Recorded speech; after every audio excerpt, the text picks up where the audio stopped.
Welcome, welcome, welcome. So sorry about the technical difficulties. We are a little late. I am Honesty Liller, good as you heard. And I am the CEO of the McKin Foundation, as well as a woman in long-term recovery for almost 14 years. I'm not sure what that echo is. But so sorry to the audience and to our beautiful guests for some technical difficulties. But the other side of technology, we got to just jump on our computers and do it. So that's amazing. So I want to thank everyone for joining and thank the beautiful ladies that are joining us and Nathan. So I want to just kind of go around. I guess I'm going to introduce Nathan and he can tell you all about who he is and what he does here at McShin. And then we'll go around the squares and everybody just introduce themselves. Nathan. Hey, everybody, and welcome, Benita and Ashley. Thank you so much for being on Get in the Herd today. Yes. Oh, Honesty, you poor thing. It is an absolutely gorgeous and sunny day here in Richmond, Virginia. My name is Nathan Mitchell. I am a person in sustained recovery from a substance use disorder. And for me, that means I work every day to become a little bit better than I was the day before, a little more acceptable, responsible, and productive as a member of society. So I'm really grateful to have this opportunity to speak with the two of you. I know Ashley from the yoga sessions here at McShin. I'm looking forward to hearing more about Benita and what you do. So thank you so much for being here, and thank you, Honesty, for asking me to be on the show. Thank you. Sure, and we'll go with Benita. Just introduce yourself and why you're here, and yeah. Sure. So my name is Benita Conde, and I moved to Richmond, Virginia about 2.5 years ago, actually, and lived in New York City for 25 years prior. I got sober in New York City and Brooklyn, and I am here because I was connected with Honesty, and we had a great conversation, and I love to have open dialogue and communication about living in recovery. I speak very publicly now about my experience in recovery, and I just find I have been able to help many more people. I have had many people reach out and message me when I post more publicly about being sober, my journey, and have had so many powerful conversations with people who maybe otherwise wouldn't have reached out and asked for help or just wanted to hear my story and know that they're not alone. So any opportunity to talk about my journey in recovery, I always say yes to. It's an honor and a privilege. And I'm now a life coach. I have my own life coaching business called Create Radical Love. And that was really born out of my time in sobriety. I worked in the advertising industry for 17 years, and I was able to do that for many years sober. So 10 years of those 17 years I did sober, and it was very powerful to be in that industry as a sober person. And I identify both as an alcoholic and a drug addict in recovery. And it was wonderful to a point. And then it became no longer aligned and no longer really, truly in alignment with my higher self and connection to my higher power. And so out of some soul searching and a few months of taking some time to really tap into my truth and meditate more and listen more to what the universe had to say to me, I then went on this journey of creating my own business, which now has been fully blossoming and functioning for the last 3+ years. All right, Ashley. We know Ashley. Ashley, tell us a little bit about yourself and also what you have done for the McShin Foundation and how you have spiritually sounded a lot of our participants here in early recovery.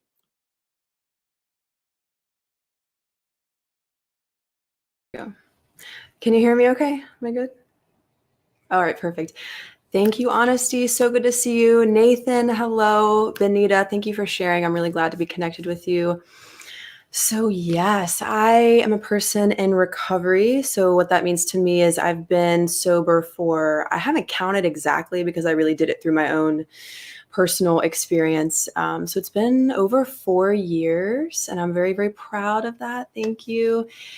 And I've had some really amazing friends have so much success through McShin. It is such a heart place for me. So I studied psychology at VCU. I minored in religious studies. I also studied addiction studies, big passion of mine.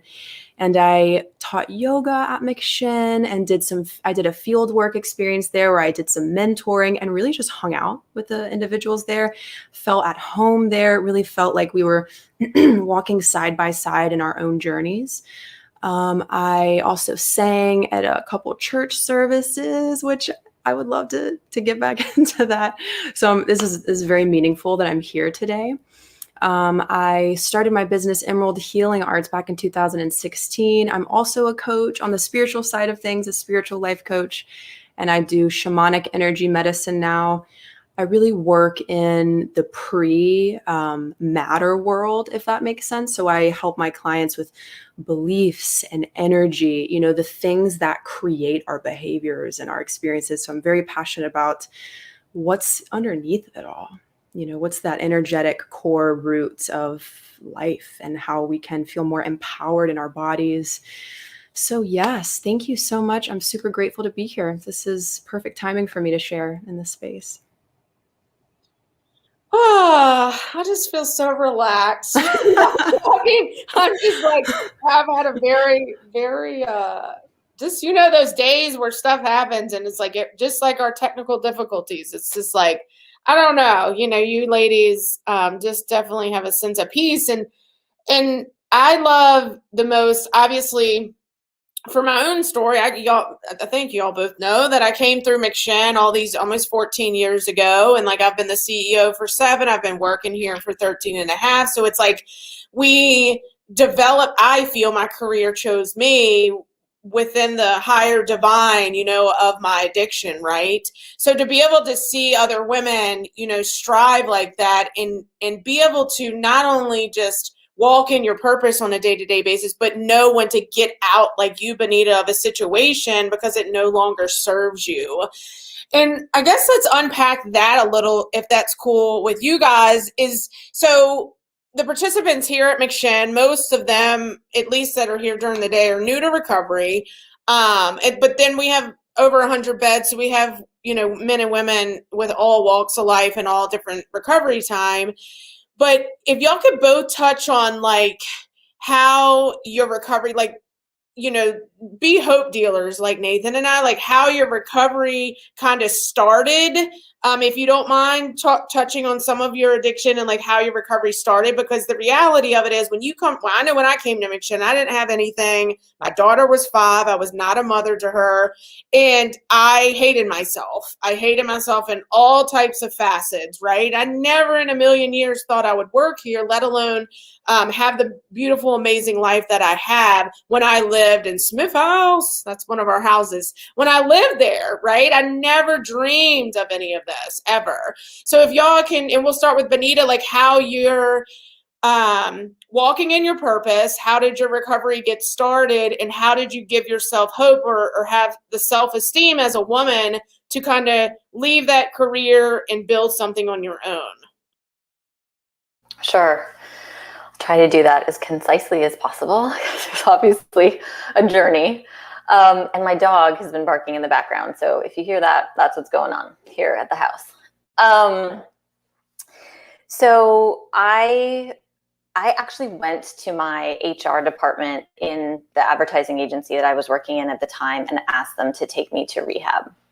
So it had been obviously like a many-year process, sort of understanding and experiencing, I'd probably say multiple bottoms, but like the night I was out was like all other nights, and it ended up being an all-nighter, and I hated myself too. Honestly, I completely identify with that. I felt hollow, empty. I didn't know how to ask for help. I felt I very much needed to figure everything out on my own. Everything was very mind-based in my processing. I didn't really have a connection to a higher power at that point. I really felt I wasn't worthy of connection with something other than me, greater, universe, God, whatever you want to call it. I think I still had a concept of God being kind of like an interventionist being in the sky or something that I wasn't worthy of. So there was a real disconnect there, very lonely, hated myself. And I just had one of those nights and I couldn't do it anymore. I popped out from a consciousness perspective and could see everything happening throughout the course of that night. And I felt that was very much grace. Looking back, like there was just a moment of clarity, lots of different elements at play in there that led up to that happening. I asked my company, went in that morning from being out, just called them and said, I'm coming in and I need to talk to you. I talked to my boss and the director of HR and I asked them to take me to rehab. So I was inpatient for 32 days and I was happy to be there. It was very much from that moment of grace. I started praying in the cab. This is in New York City 14 years ago now. So I'm like on my old little cell phone, like calling them to be prepared for me to come in. And they took me like in a car service from New York City to this rehab in New Jersey. And so there was a real surrender as a part of my story. So, and that was a 12-step based recovery program. And I have very much been involved in 12-step based recovery, which worked for me, but I am by no means like, I know that there are infinite ways for people to get sober. And it's so cool. I have many of my clients actually are very sober curious. And when they're working with me from a more like holistic life coaching perspective, many choose to abstain during that time. Like almost just intuitively, it's fascinating. Like it won't come up until like a few sessions in and they'll be like, oh, and I haven't been drinking. I'm like, so cool. So I experience people on the broad spectrum of looking at like how substances factor into their lives for sure now. But that was my experience. And through building community, like through showing up and through learning and through surrendering and through taking suggestions. And I had a first sponsor in my 12-step program. We were talking about confidence or self-esteem in my early days, like probably in the first months, I guess.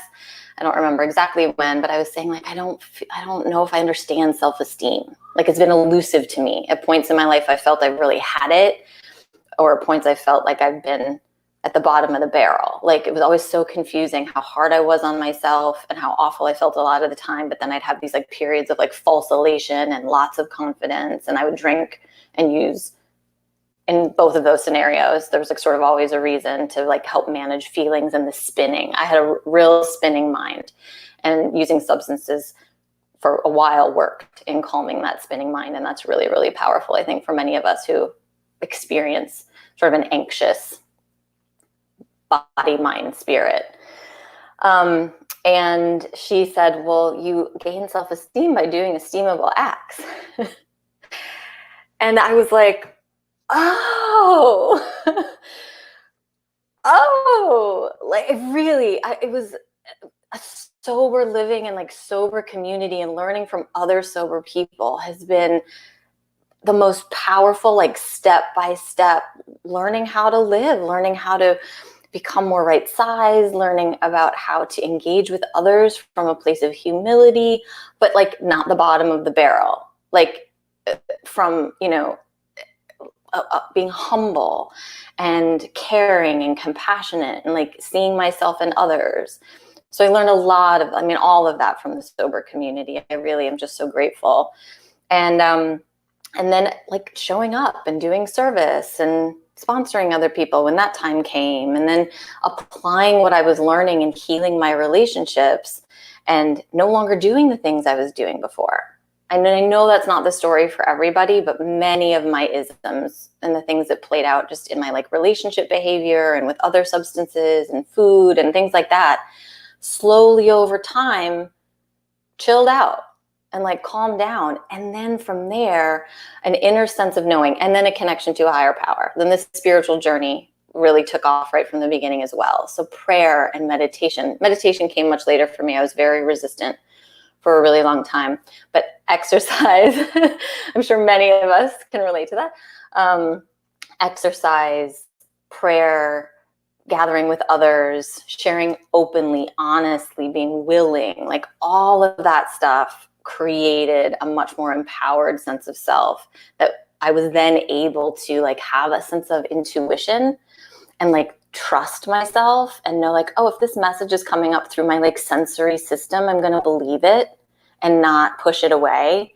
And then that all allowed that moment of like, wow, this industry has served me really well to a point, but it is no longer resonating. And I feel like I have the tools and the supports and the ability to take this time off, not know what I'm doing next, and lean on the universe, lean on my community. And from there, you can do anything. You can absolutely do anything. So honestly, to your point, like I couldn't have imagined 4 years ago having my own business and it being like this wonderful, vibrant, fulfilling experience professionally that I do part of the week. The other part of the week, I lead school with my son. My husband has his own business. We live in like this wonderful compound, like within Richmond City, actually, but we have chickens, and my husband has his own business and a fitness like gym in our backyard. And like, it's all integrated now. It's one thing. It doesn't feel separate or compartmentalized. And yeah, I'm very much here to say, really living a sober and clear life, anything is possible. I love that whole everything. I love the compound. I love all of that. But the biggest thing I love is the community. Like when you touched on the community, and it's funny because today I have this gratitude book my daughter got me for Christmas, and I read something out of it every single day. And today was my community. I'm grateful for my community and what that can do.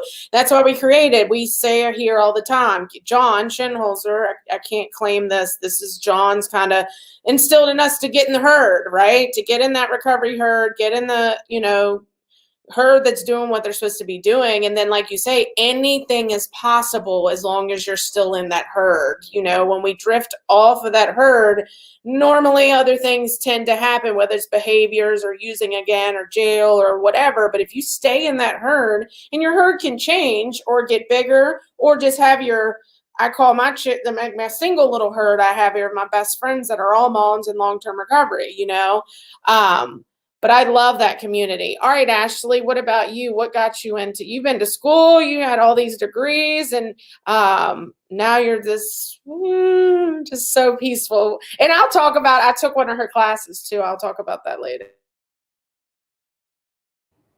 Thank you, Honesty. And wow, Benita, I resonated with so much that you shared. Thank you. I love what you shared about like what I heard was like fragmentation, like into integration, like being present with all parts, like you got the rhythm. That was so well said. And I totally agree. Anything is possible when you are clear and housed in your body and making those choices, self-advocacy. Like that's huge. Okay, so for me, I'm extrasensory, like many of us. I was born into a world that was really hard on my system, right? I'm extrasensory. I was so emotional to everything. Life seemed normal on the outside, but I couldn't stomach it. Literally, I had stomach issues. I could not stomach the way that life was. Wear skinny pants, get attention from the boys, make good grades, don't think for yourself. I mean, I think the society pressurizes us so much that, and my drug of choice, I'm willing to share that, was pot. And so once I found that, like you said, Benita, self-medication, I think I heard, I found something that, worked for me up until a certain point. It's unsustainable, period. I believe anything, and to each their own, and there's obviously so many dimensions to this, but anything, that we're using has the potential to be unsustainable. And so this is just sustainable. So anyways, for me, I was in a really unhealthy relationship. I actually wanted to be high all day, every day. That was a desire of mine. And I received that. And I ran that with its course. And what triggered my awakening was, and I was in an unhealthy relationship. I had issues with food and body. I actually couldn't eat. So I had this issue with food where my appetite switch was turned off. So there was such a severing in my being. And like you said, Benita, not feeling worthy of God, like God is somewhere other than here. And this whole society, I could feel the distortion inside of it, the pressure inside of it. And it really was hard on my energy, on my sensitivities. And now I work with my clients to develop empowerment, to develop, energy shielding meditations, and to really take your energy back, because it's just, sometimes it's just scattered. So anywho, what triggered my awakening was yoga, and it was divine grace. So I was at J Sarge, failing out of school, using all day, every day. And something said to me, sign up for Yoga 101. And I did not need the course. This is divine grace. I did not need this course. And for some reason, I signed up for the course, and boom, all of a sudden, Eastern wisdom. Oh, wow. Okay. So your true self is who you really are. I mean, the Eastern philosophy of yoga did it. It went into my being like magic. Like I just drank it all in. And then the physical practice, all of a sudden my body was connected to my mind. So yoga unfragments you. It put my body, my mind, and my soul all in this container. And I will say that I continued to self-medicate through my awakening for a good number of years because it was still working for me, right? That overuse was still providing me something, right? And of course, there's the misconception that, oh, pot is not as bad. You know what I mean? Like that's like, it's all what it is, right? Addiction is addiction. So anywho, years went by. I was waking up. I was healing myself. I was waking up to spirituality. And I remember I was in California. This was my last night I ever used, ever. I was in California and I used with my sister and her fiance. And I feel okay saying that. And it was all legal, right? It was, oh, yay, oh, all legal. And I remember when I did that, when I ingested that, I felt so much horror in my body. So what actually happened for me is that using that substance brought me horror, brought me anxiety. So it went from being La La Land to like Deathville. It brought me so far. I was here. It used to bring me here.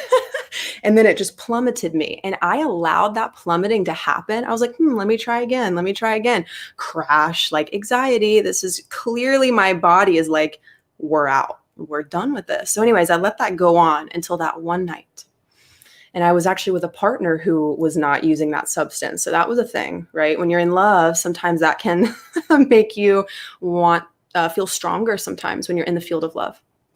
And we can cultivate that ourselves. But anyways, so I quit that night and I did not have a recovery community. So what ended up happening for me is that I just walked away from people. I almost went into my shell and I started to feel really angry. I started to feel everything that I had been self-medicating. And that was a grand time. Like, ooh, that all of a sudden. But I will tell you this, I never desired to go back. In my personal journey, I knew it was done. Clean, cold, done. Then I left alcohol a couple months later. Then I went vegan and just really decided. So actually, I want to share this too. I had this moment, and I share this with my clients, where I said, all right, Ashley, I am never going to abandon you ever again, period. I made that commitment to myself and I have never left myself again. So that was massive. Yeah. That was deep. Just to stop like that. I needed medication. I could not do that for myself. And I needed just a McShin. I tried everything until I came to McShin I was on heroin, but my addiction. But like, to be able to like change your behaviors and your patterns, like that's the biggest thing, and we deal with it here, that newness of, okay, you can go and do drugs when those feelings, like I like what you said, like all those feelings and everything came in. It's like, oh my gosh, it is just beyond. Mine was insanity of like, what is this feeling? Because I wasn't really taught about feelings as a child, or like not just that, but like how to unpack them. So now we like do that with our children at home. Like, okay, so you're angry, but let's try to unpack like why you're actually angry. Are you angry because I told you no, or are you tired or hungry or something? And most of the times it's tired. But as Benita probably knows all about that too. Nathan, what you got? You're sitting listening to these beautiful, beautiful. Oh, speaking of a National Women's History Month, I wanted to shout out to that as well. But us women love the men, so we love Nathan. I have so many things to say on that. What I like is that as I'm listening to the three of you speak, I was actually texting with my sister and asked her to make sure that she was logging in to watch. And it turns out she is also watching and listening right now. So I'm really, really grateful for that. Hi, Robin. um, my question is, now that the two of you are in recovery and you have found your purpose, how do you share that with your clients, with the people that you work with? What do you do to bring people to that same sort of understanding? And I guess Benita first, since Ashley just.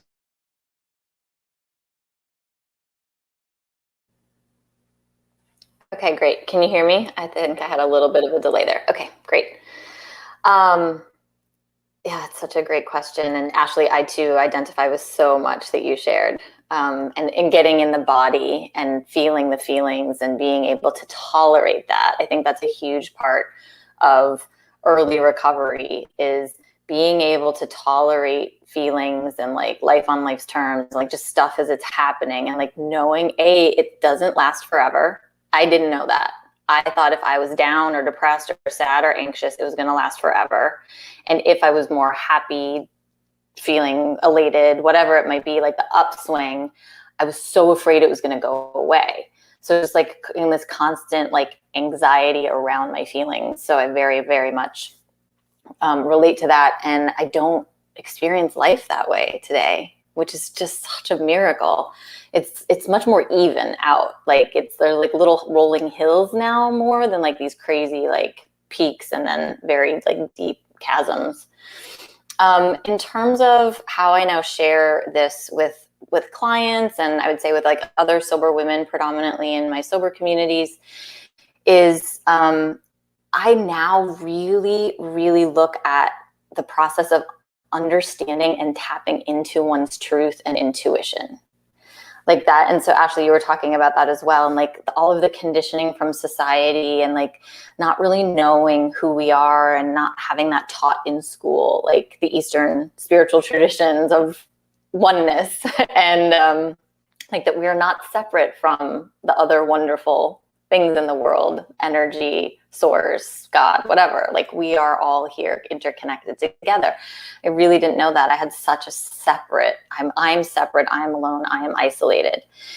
And so, my approach is a little bit different depending on who I'm working with, whether it's something more through the sober lens or it's through a client lens. But it really is all that same reconnecting back to the truth of yourself. What is my intuition? What does it tell me? What does it feel like when I'm actually listening to myself? So that moment of like the substance is not working anymore and like it's getting worse and worse, that I'm by no means an addiction specialist or like a neuroscientist, but I'm assuming from my own experience and many others that there's a point where like it's bottoming out from a brain chemistry perspective, so you can actually like see more clearly for at least split seconds, like what's happening. And if we can in that moment, or in moments when we're on the recovery journey and we're starting to listen more to the truth of ourselves and then take aligned action. So that moment when like, oh, I'm hearing the call now to try meditation. Okay. Or Ashley taking the yoga class, and you listen for that one split second and you actually take the aligned action. Like, ooh, I'm really struggling today. I should call someone. Those kinds of shoulds, I'm not a big fan of us like shoulding on ourselves, but I am when it's that moment of like clarity coming from higher self saying, you know what it really is? I want to take that yoga course. Oh, I want to resign from this job and see what happens, even though it's scary and my mind's going crazy and I'm feeling uncomfortable about it. So I'm going to call someone so I can process this, not alone, isolated. So there's the community piece again. And then move into more and more of my truth. So the work predominantly with my clients in particular is really focused on like bolstering, playing with, experimenting, exploring, listening more and more to intuition. And then from there, it's like doing those esteemable acts. You're like doing these things in aligned action for yourself that feel good. You usually get some sort of confirmation. The universe shows up with some other opportunity or some other piece of the puzzle that you do want to explore, and it becomes a much more confirming life experience than all of the roadblocks that usually pop up when we're using and we're unclear and we're operating from a place of fear. That's like a using life, an addicted life is a life, at least for me, was 100% wrapped in a ton of fear all the time. And a life in alignment and clear and sober is completely directed by and in alignment with hope and possibility and truth, and like universal truths, not just like my own mind will.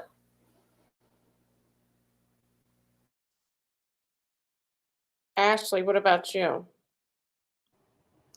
Love what you shared, Benita. Wow. I can't wait to connect with you after this and just like let you know how much this was just so beautiful. And I agree with all of that. Thank you for sharing that. So I am really passionate about the why. Like my obsession in the healthiest way, putting that word in the light right now, is the energetic piece. Like, what is the discordance inside the body that creates actions, thoughts, behaviors? I believe that, we have intrusive thoughts, for example, and who is the mind, and how do we, hold strong to the field of love so much that we have the safety to crumble.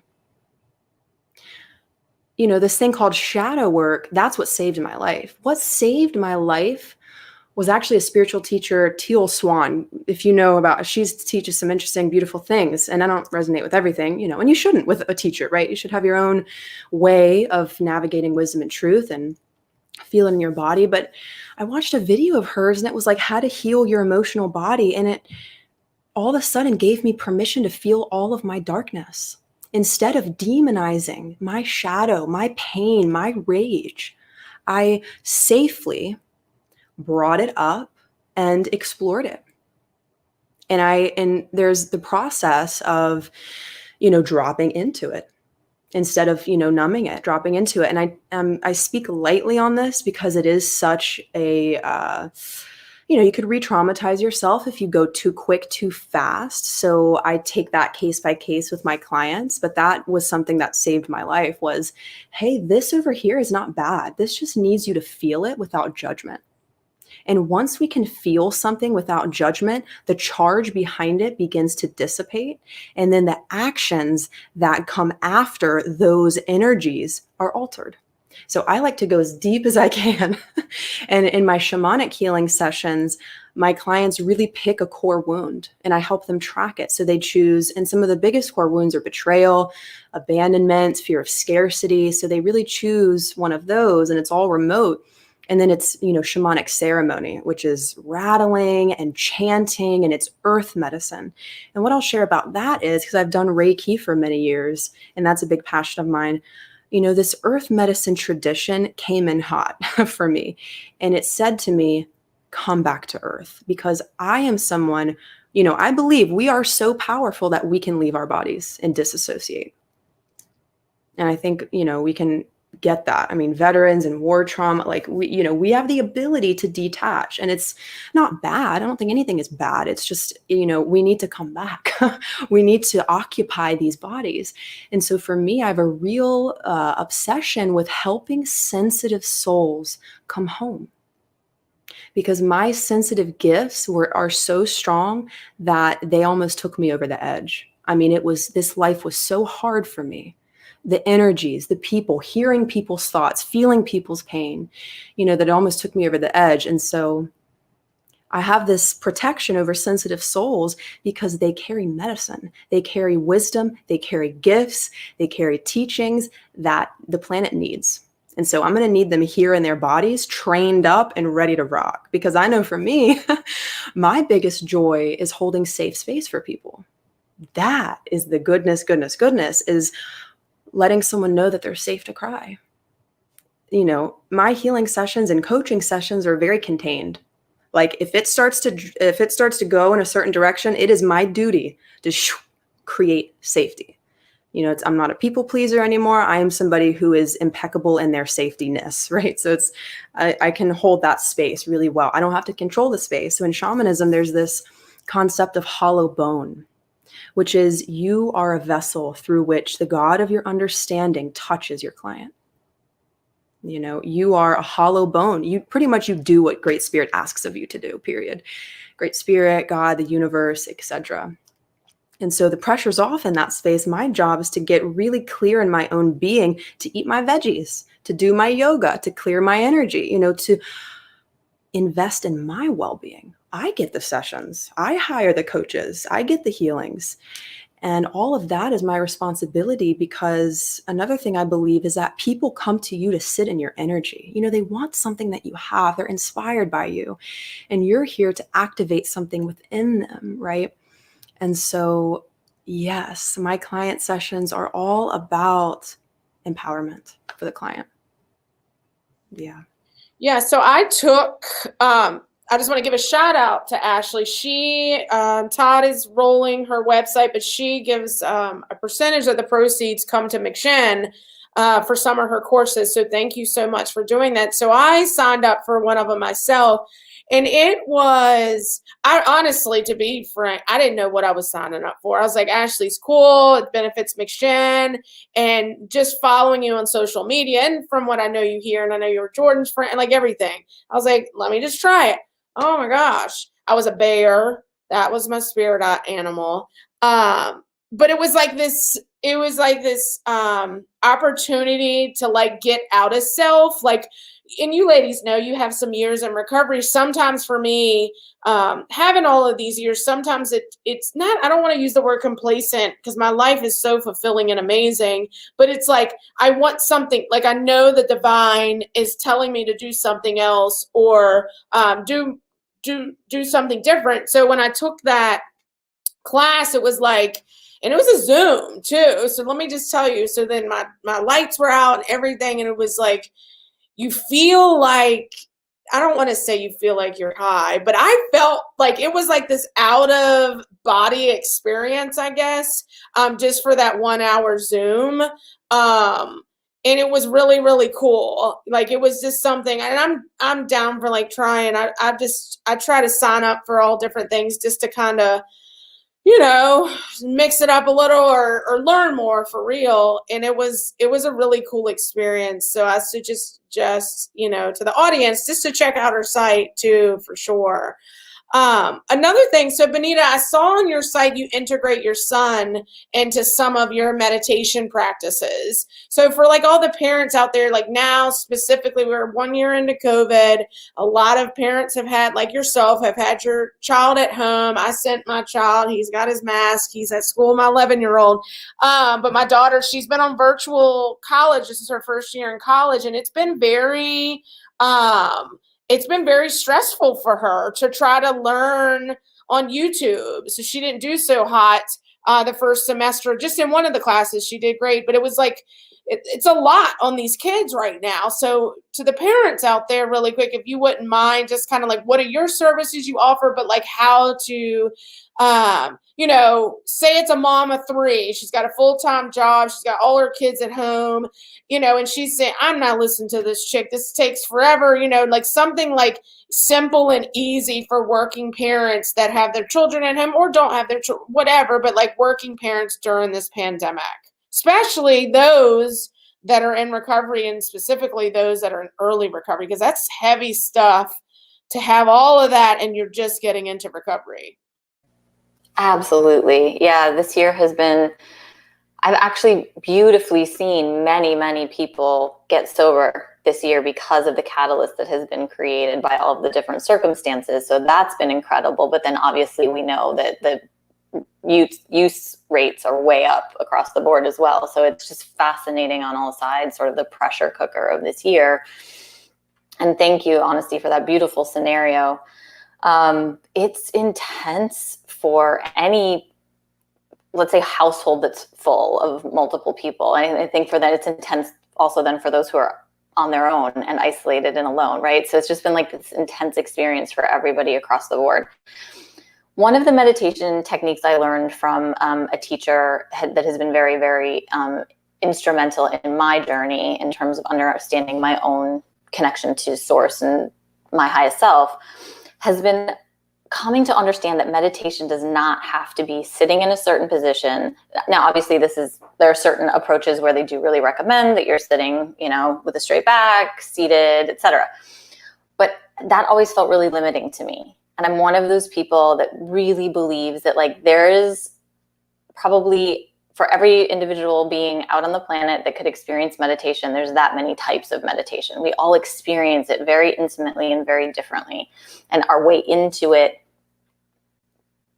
the little opening that's available, can be different for everybody as well. So I try to keep it as open as possible. So the meditation class that I teach with my son, which he came up with it one day as I was leaving this job and starting this new company. And he said, Mom, we should teach meditation together, because he had been doing some meditation at bedtime with me, which was just me playing recorded guided meditations laying in bed with him. So that's the first entry point if somebody's interested in exploring meditation at home, is just doing it and having your family see you do it, so that it's just around.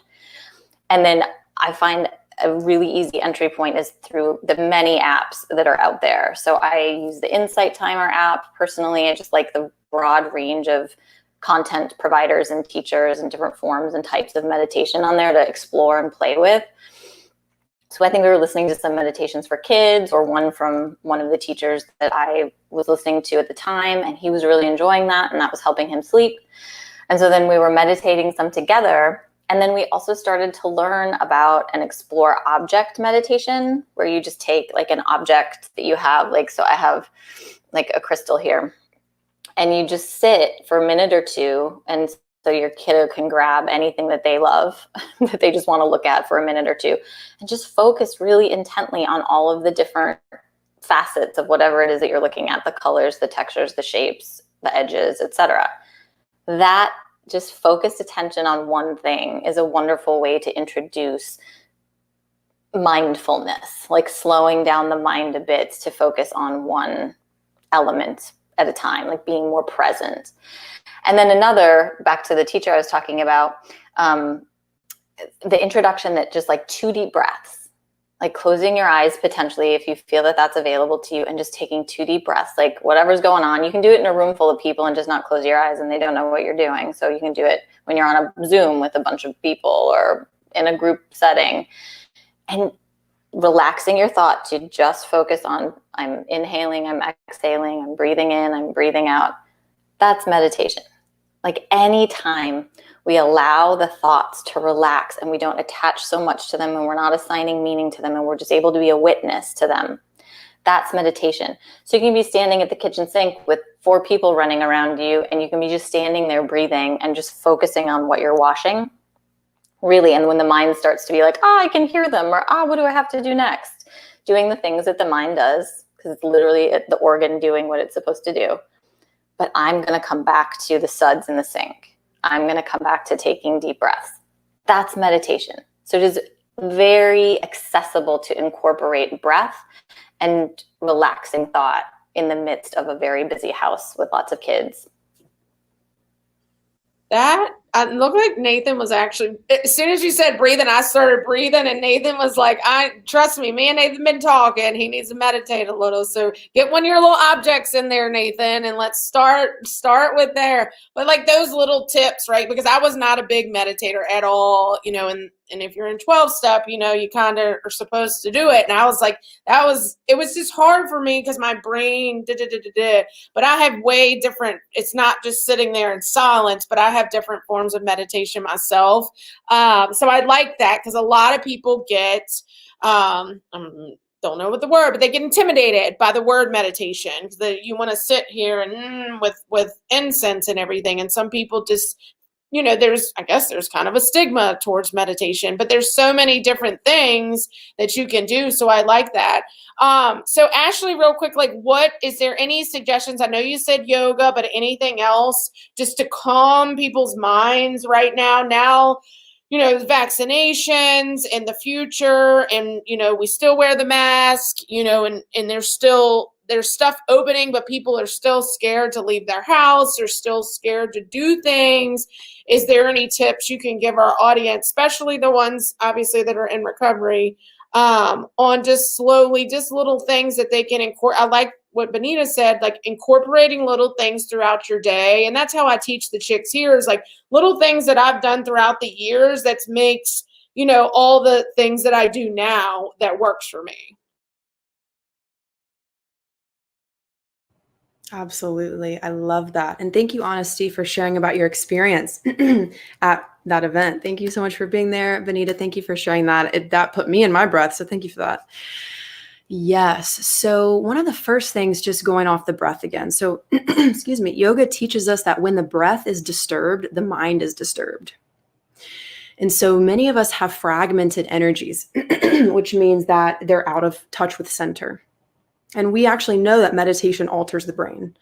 So there's gray matter in the brain that is altered through meditation. So your sense of self is shifted when you meditate. And that's just one piece. So meditation literally changes your biology. And so the breath is one of the best ways to get out of fight or flight, essentially, because when we are stressed, our self-healing systems in the body go offline. And so here's my paradoxical method. So this is what I like to do, is I like to say stress is fine. So because our thing is if we resist anything, we are activating fight or flight. So what if we said, dude, I feel stressed right now and it's not the end of the world? And that's like a paradoxical thing that actually works for me, right? If I feel sorrow, guess what? Like that is a temporary emotion. And so I think that if any way that we can remove resistance, you know, of course, without using, you know, safely remove resistance to our present moment. Anxious is okay. Sadness is okay. Because the second we start to judge that, we do this, we hook ourselves to it. So what I really like to do, and this might not be for everybody, and the breath is huge, right? You know, stabilizing your breath and using your entire capacity to breathe. That's an amazing way to start. That changes the brain. You know, it oxygenates the body, gets us out of fight or flight. But I really like to scream in my hand sometimes. I really like to cry. You know, when I get frustrated, you know, many of us can stomach it. And so the body will hold it and it'll become a life form inside the body.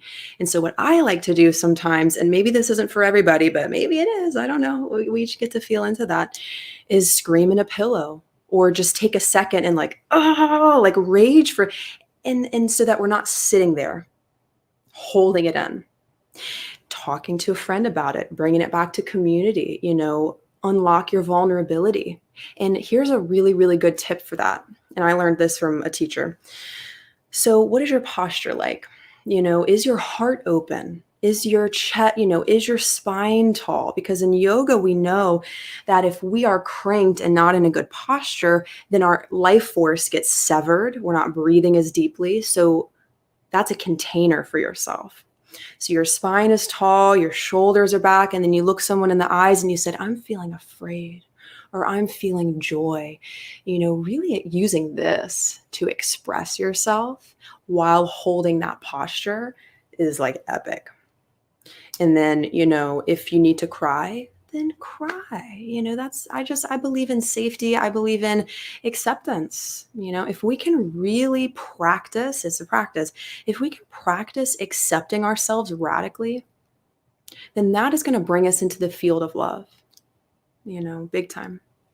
So that's all that's coming through at the moment. Yeah, I'm over here just, yes, all you need is love. Like we need more love out there, and a lot of us in recovery, early or not, like that self-love and that radical love for self, because if we connect on a higher level for ourselves, you know, especially in this field and working with our people here, it's like we will be able to help even more people. So I know we started a little late, but Nathan, any closing thoughts or a closing question for the ladies before we get up? And we put the information on both the websites in the comments. And also, just so y'all know, this goes to 26 jails and prisons. So I think the stuff that you guys are talking about is going to be amazing for the inmates to be able to kind of not necessarily 100% accept their situation, but at least give them tips and tools. We had 86,000 inmates view all of our videos last quarter. So we're excited to see the numbers for this quarter. So it goes out to a lot of people. But Nathan, closing thoughts.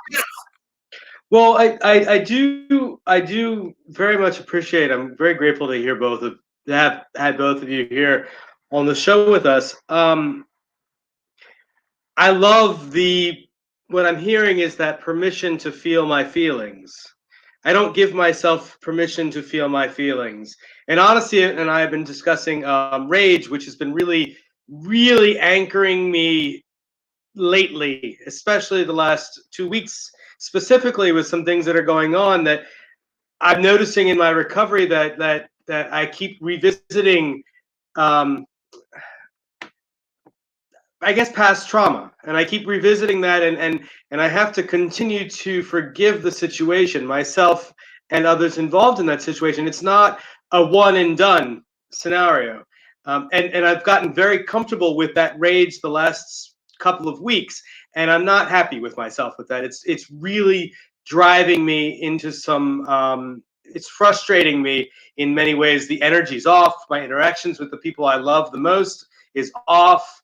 And I love that permission to go scream in a pillow, to cry. I don't want to give myself that permission. I want to be tough. I want to be a man, which whatever the heck that means. So my question is this. So we've recently, and this is going to be funny because Honesty and I talked about this, we've recently discovered these rage rooms that they have. I didn't know anything about this until recently. And apparently there's one here in Richmond. And I looked at this thing and I was immediately turned off because the people in the pictures and in the videos seemed to be too happy doing it, and they weren't raging hard enough for me. And I said, I want to be so angry and blood. I mean, this really speaks to where I am in my heart. I'm disturbed, I suppose, by my desire for more rage. Is that a creative outlet? Is that just another sort of panacea? What do y'all think of that before I go spend a few $100s on it? Well, not just that, really quick, because I know we don't want to keep you guys, but I'm just sorry. like, no, you're fine. Just like a tip of like how to deal with deep anger from past trauma. And give your opinion about the rage room, obviously, as well. Okay, so I'll quick jump in. There's so many things. I think we could all talk for hours. But yes, I'll try to focus just in on this. So my son and I also scream together. And we've been doing it since like kind of partway through COVID. And so that I have found has helped when we're just having those, like, I find there's these days during this time that are just like so full of energy, like in the inner body, that needs to come out. So Ashley, thank you for all of these pointers, because they've just sort of been happening naturally here in our home. And it's just so nice to like have that, you know, confirmed and like reflected back.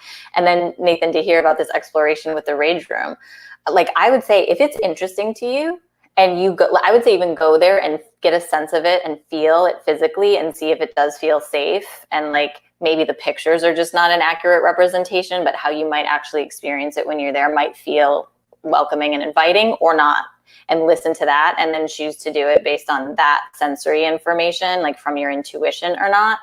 But I did experience this. I went to Karen Treatment Center in Pennsylvania for a week-long, like I think it was a week or long weekend, like codependency workshop. They've got like sort of extended care kind of stuff you can do after you're out of like initial recovery. And we had a lot of drama therapy. And we set up the whole thing, and there were bats and there were pillows and it was so cathartic and so helpful to get through some of that like deep seated trauma stuff and just like get it out and express it. So that's one of my personal experiences with something like that's a more like contained space that you're going to actually go do that. And then on a real personal front, just here in the house, we literally allow ourselves to scream when we've got all that pent up energy. And yeah, like Ashley said, you can do it in a pillow, like whatever feels safe to do it. I find what happens though, after getting it all out, then especially when I'm doing it with my son, we do end up laughing because there's such a release that it's like you've allowed yourself to be free.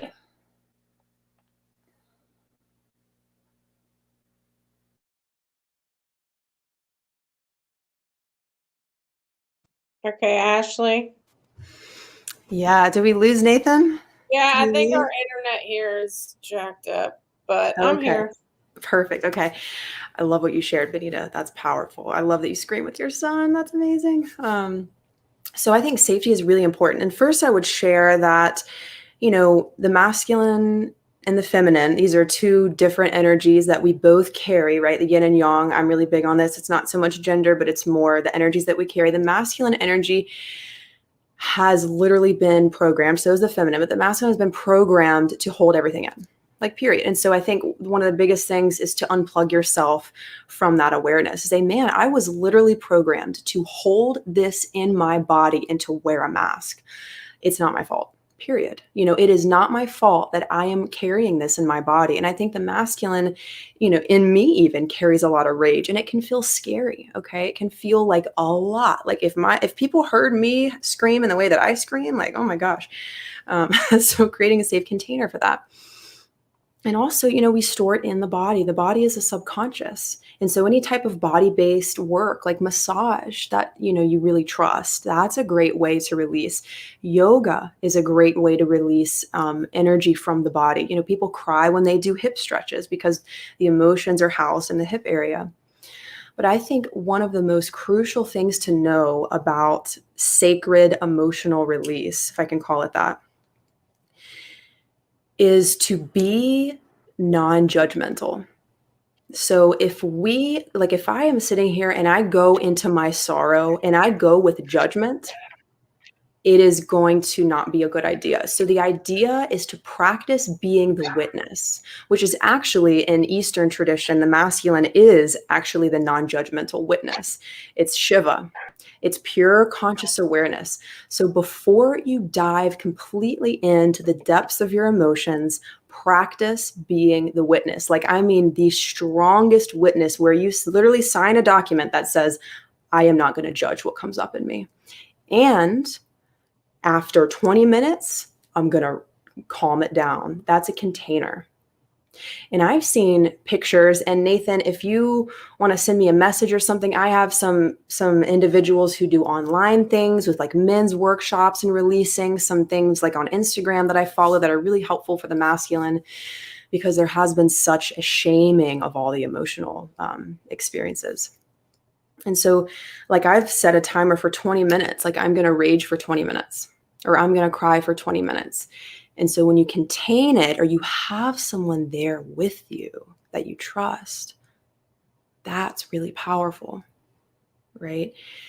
So I would say activate the witness and do the rage house if you feel called to do it. If everybody to each their own, the rage house, if that's a calling for you, do it. But sometimes, maybe the rage is really just the need for gentleness. Who knows?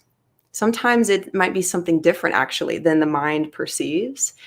So I would get curious, and it sounds like you are, about what does it need from you?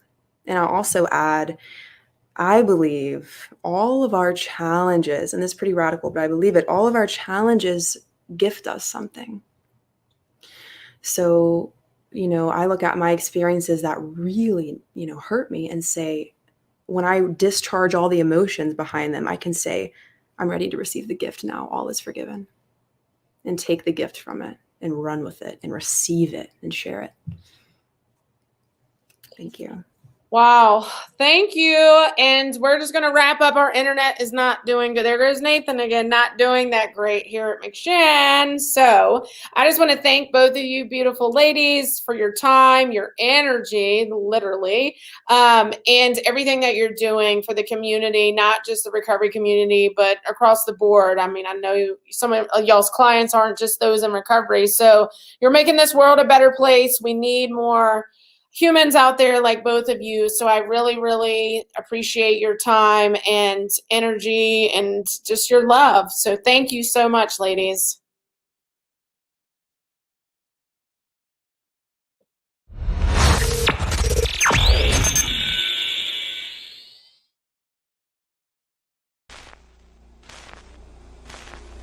My name is Shannon Lance. I'm currently here in recovery at McShin Foundation. I got out of jail on January 10th, 2021, and while I was incarcerated there, my mother passed away due to COVID complications on December 14th.